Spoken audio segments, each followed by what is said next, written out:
What if the President of the United States could see his own death before it happened? Just days before Abraham Lincoln was struck down, he told a close friend about a dream so haunting it felt like a prophecy. In it, he wandered the silent halls of the White House, hearing the cries of mourners. Finally, he came upon a coffin draped in funeral cloth. When he asked who had died, the answer came, "The President, killed by an assassin." It sounds like something out of a thriller, but it was real. And only days later, that chilling vision came true. Not at the hands of a soldier or spy, but one of the most famous celebrities in America. Lincoln's ominous dream. Just a few nights before his death, Abraham Lincoln shared a disturbing story with his friend and bodyguard, Ward Hill Layman. He described wandering through the White House in a dream. Every room was filled with the sound of sobbing, but no people in sight. When he finally entered the East Room, he saw a coffin surrounded by guards and mourners. Shaken, Lincoln asked one of the soldiers in the dream, "Who is dead in the White House?" The answer was chilling. The President, killed by an assassin. Lincoln later admitted the dream left him unsettled, but he carried on as if nothing had happened. Looking back, many have wondered, was this just coincidence, or did Lincoln somehow sense what was coming? John Wilkes Booth, the celebrity assassin. The man who would carry out the attack wasn't an unknown figure lurking in the shadows. He was a star. John Wilkes Booth was one of the most famous actors of his time, admired for his charm, wealth,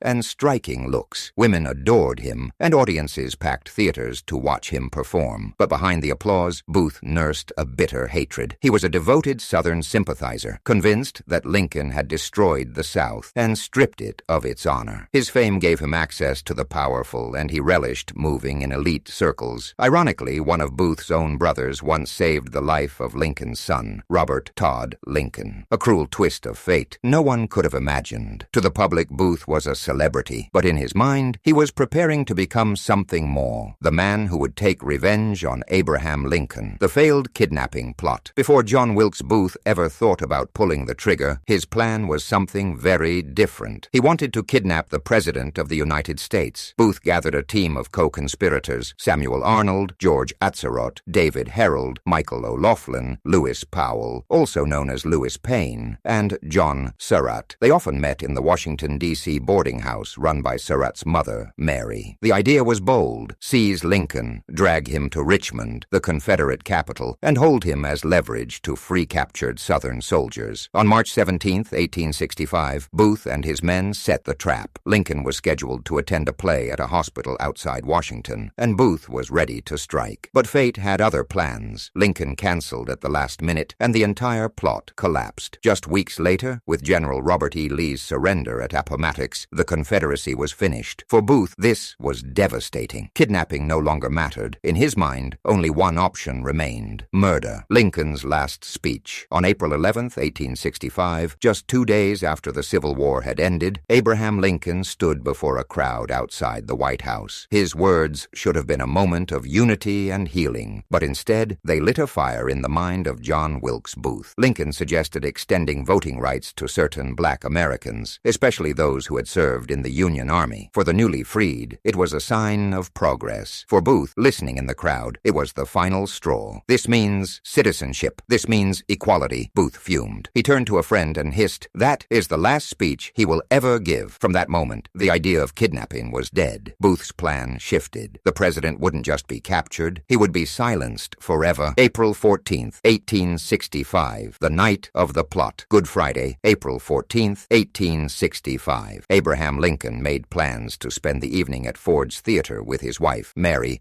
and 2 guests. What he didn't know was that John Wilkes Booth was already preparing his final act. That afternoon, Booth stopped by the theater, supposedly just to pick up his mail. Instead, he learned Lincoln would be in attendance that night. To Booth, it felt like fate had handed him the perfect stage. He knew the layout of the building intimately, and he knew the play so well he could recite it by heart. Booth met with his co-conspirators one last time. The orders were chilling. He would kill Lincoln. Lewis Powell would attack Secretary of State William Seward, and George Atzerodt was supposed to target Vice President Andrew Johnson. 3 coordinated strikes at the same moment, designed to throw the Union into chaos. But not everything went according to plan. Johnson's would-be assassin lost his nerve and drank himself into a stupor. Powell carried out his assault, but failed to kill Seward. Only Booth's mission would change the course of history. And at Ford's Theater, theater that night, the stage was set, the shot that shook America. Lincoln arrived at Ford's Theater around 8:30 p.m., greeted by a standing ovation as the orchestra played Hail to the Chief. He took his seat in the presidential box with Mary, Major Henry Rathbone, and Clara Harris. Unknown to them, their bodyguard had abandoned his post to drink at a nearby saloon, leaving the president unprotected. Booth slipped into the theater shortly after 10 p.m. He moved with confidence, as if he belonged. Handing over a card to Lincoln's attendant, he was granted entry to the box. Inside, he quietly secured the door with a wooden brace he'd placed there earlier. He waited for just the right moment when the audience would erupt with laughter. And then, as the theater roared at the funniest line of the play, Our American Cousin, Booth raised his pistol and fired a single shot into the back of Lincoln's head. Mary Lincoln screamed. Major Rathbone lunged, but Booth slashed him with a knife before leaping 11 feet from the balcony to the stage below. His leg snapped as he hit the floor, but he stood tall, brandished his blade, and shouted, Sic semper tyrannis, thus, always, to tyrants. The audience sat frozen, torn between confusion and terror. Booth hobbled across the stage, vanished through the back door, and into the night. The President of the United States had been shot. Chaos and escape. Panic swept through Ford's Theater. At first, many in the audience thought the gunshot was part of the play, but the sight of Mary Lincoln's cries and Major Rathbone's bleeding arm told a darker truth. Lincoln slumped in his chair, unconscious. The bullet lodged deep in his skull. Doctors in the audience rushed to his aid, but it was clear. The wound was fatal. With no way to move him safely back to the White House, soldiers carried the president across the street to a small boarding house owned by William Peterson. There, physicians worked through the night, but nothing could be done. Meanwhile, John Wilkes Booth limped into the darkness on horseback, his broken leg throbbing. David Harold guided him south, and together they stopped at the home of Dr. Samuel Mudd. Mudd set Booth's leg, unknowingly aiding the assassin of the president. Back in Washington, the nation's leader clung to life. At 7:22 a.m. on April 15th, Abraham Lincoln drew his final breath. The great emancipator was gone. The manhunt and justice. The news of Lincoln's death sent shockwaves across the country, but the hunt for his killer had already begun. More than 2,000 soldiers rode out of Washington, determined to capture John Wilkes Booth. For nearly 2 weeks, Booth and David Harold evaded capture, moving from farm to farm, relying on sympathizers to hide them. But on April 26th, the chase came to an end at Richard Garrett's tobacco farm in Virginia. Soldiers surrounded the barn where Booth was hiding and demanded he surrender. Booth refused, vowing he would never be taken alive. When he tried to make a final stand, the soldiers set the barn ablaze. As flames lit the night sky, Booth staggered toward the door, armed and defiant. A Union sergeant, Boston Corbett, fired a single shot that struck Booth in the head. Hours later, the actor-turned-assassin was dead. Back in Washington, the surviving conspirators faced swift justice. Lewis Powell, David Harold, George Atzerodt, and Mary Surratt were all sentenced to hang. On July 7, 1865, they were executed, Surratt becoming the first woman ever executed by the U.S. government. Others received long prison sentences, though some were later pardoned. Dr. Samuel Mudd, the man who treated Booth's leg, was spared execution but spent years behind bars. The tragedy had left a permanent scar on the nation. Abraham Lincoln, the man who had preserved the Union, was the first American president to be assassinated, and in a final bitter twist, on the very day he was shot, Lincoln had signed legislation creating the Secret Service, the very agency that would one day protect future presidents. Conclusion: the assassination of Abraham Lincoln wasn't just the death of a president, it was the shattering of a nation's fragile hope at the very moment it had survived its greatest war, a dream that seemed to foreshadow his fate. A famous actor driven by hatred and a chain of failures in security all collided on that April night to change history forever. Lincoln's murder proved that even victory in war couldn't shield the nation from violence at home. And yet his legacy lived on, through the end of slavery, through the rebuilding of the Union, and through the idea that progress could not be stopped, no matter the cost. It leaves us with a haunting question. Was Booth's bullet the desperate act of a collapsing cause, or the tragic price of a country trying to move forward? The story of Lincoln's assassination reminds us how a single moment can change history forever, but the questions it leaves behind about fate, hatred, and legacy still echo today. If this story made you see history in a new way, don't let it end here. Tap that like button, share it with someone who loves untold stories, and make sure to subscribe so you don't miss miss the next one. History is full of secrets waiting to be uncovered, and together we'll reveal them.